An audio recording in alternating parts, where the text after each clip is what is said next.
Alas 2 nagtatawag, no? Pati kay Dato Maki, kay Konsi, para lang sa prevention natin sa security sa Barangay Libutan. No? Ilalahad ko lang yung kwento ko sa kay Sir para nandito yung mga sundalo kasi sila man yung mga heroes natin dito. No? Nagpapatupad yan ng level na batas.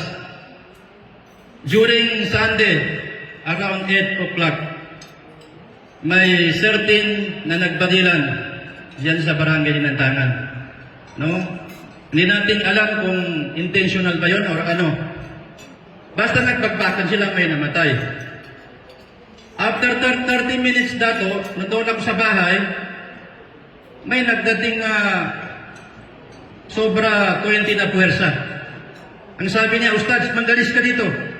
Sabi ko, bakit? Yung mga anak ko nandoon sa mahad, nag-aaral. Tapos may kuya pa ako na stroke. No? Hindi makalakad. Yung nanay ko ganoon din. May dalawa akong anak na maliliit. Saan kami pupunta? Anong madadala namin? Basta umalis ka na dito. Kaya diyan yung kalaban. Oh? Sabi ko, paano yung kapatid ko? Paano si nanay? Paano yung mga anak ko? Nanoon sa mahal. Kung hindi niyo pa naranasan yung matrap kayo sa gitna ng putok, may M60, may Barrett, may M23. Huh? Hindi kayo siguro makarelate, hindi kayo magsasuffer. No? So, sabi ng isang kwan dito, yung nangmamahala sa sir, sa teacher, anim, sir, yung hawak mo na high school or school? Okay. May private kami doon, Mahad Libutan. Incorporated Balanced Education yan. Sa tabi ko mismo, Sir Kato, yung high school Dato Tahir. Sa pagitan ng Dato Tahir, yung report ni Sir Vincent, may nahulog doon na parang lang mortar ba yun o 79. Sa gitna mismo ng Dato Tahir National High School at Libutan Elementary School. During that time, may nagpa-practice na mga bata doon sa loob ng Dato Tahir ang Batuan National High School. Paano kung yung lumabas yung mga bata? Mamamatay lahat. Di ba? Globally, internationally, sa Geneva Convention, pinagbabawal talaga na gamitan mo ng malalaking armas yung gera. Maliban lang kung nation to nation. No? Paano kung kami natamaan doon? Sobra isang oras, Sir Kato, na-trap kami sa bahay. Hindi kami kumain, isang biskwit lang yung kinain namin ng pamilya ko. Yung peace, yung Skyflex cracker. Pito kami, yun ang kinain namin, kaya hindi kami makalabas. Yung report ni Sir Vincent na mga picture sa kapitbahay ko yan mismo. 30 meter lang sa bahay ko. So, ang aking lang recommendation dito, yung na-observe ko, kung walang armado sa lugar ng Libutan at sa Kamama sa Pano, or Barangay Linantangan, walang gera. Yan yung isecure natin kung para hindi makalabas yung mga armado. Kahit magpaalam yan kung walang authority letter kay Beskuman, huwag niyong payagan. May nag-post na bibili lang ng isda. May anak, may babae, yun yung utusan mo. Bakit? Anong intention mo doon sa palengke? Paano kung magkita kayo ng kalaban mo? Anong mangyayari?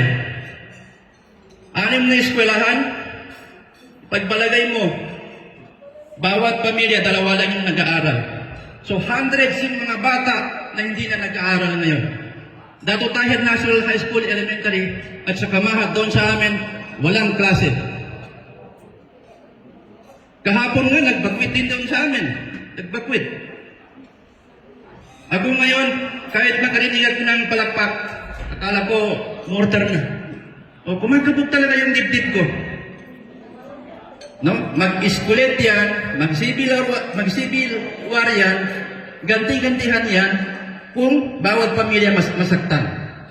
So, sa power ng army, kayo lang yung hero na balance. Kasi kayo yung parang nakikita ko na accurate na magpatupad ng batas. Paano yung mga bata na hindi mag-aral. Paano kung may maudyok? Sabi, "Oy, dito ka sa amin, magterorista ka, may pera dito." Wala nang gana yung mga bata na pumasok, kay takot. Huh? Sino nang susunod na mga pulis, sundalo? Sinong susunod kung wala nang mag-aaral? Yung Baray Kalibutan, marami nang nag-alis dyan ng mga investor, mga businessman. Ito, pinararating ko lang kay General Cato, sa lahat ng mga general dito. Yung ako mismo yung na-trap, sir. Hanggang ngayon yung anak ko, umiiyak pa rin, hindi makakaya. Sabi niya, "Papa, Abi, asan yung kaibigan mo?" "Oh, yung si Captain Agaldo, nagtawag ako doon. Parang may, time na nagtawag ako, parang may nagkuha ng 81 yun. Umalis sila." Ibig sabihin, yung mga rido na yan, sa militar lang sila susuko. No? Sa militar lang susuko.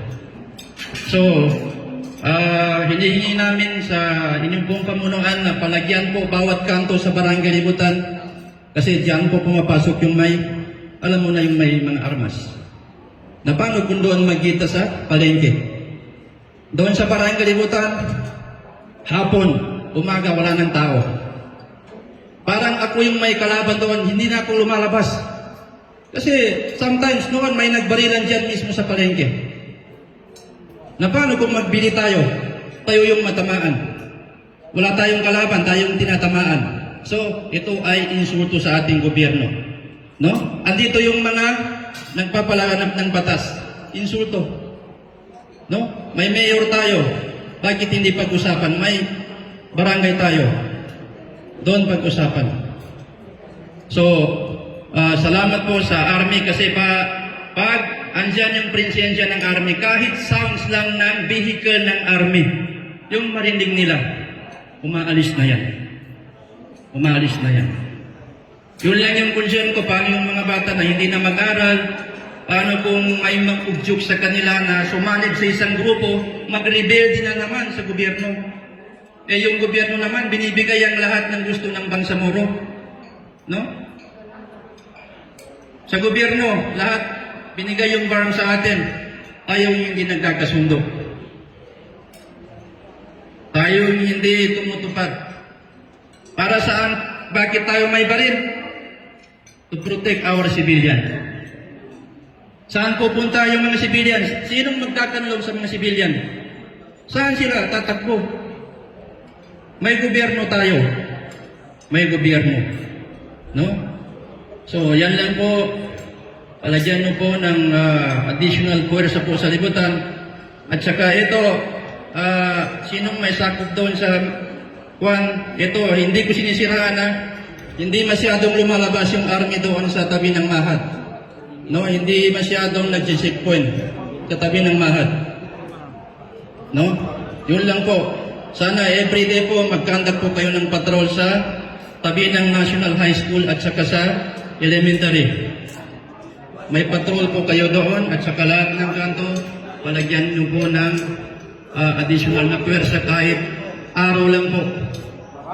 Para po makaalis yung mga masasamang loob. So, yun lang po. Assalamualaikum warahmatullahi wabarakatuh.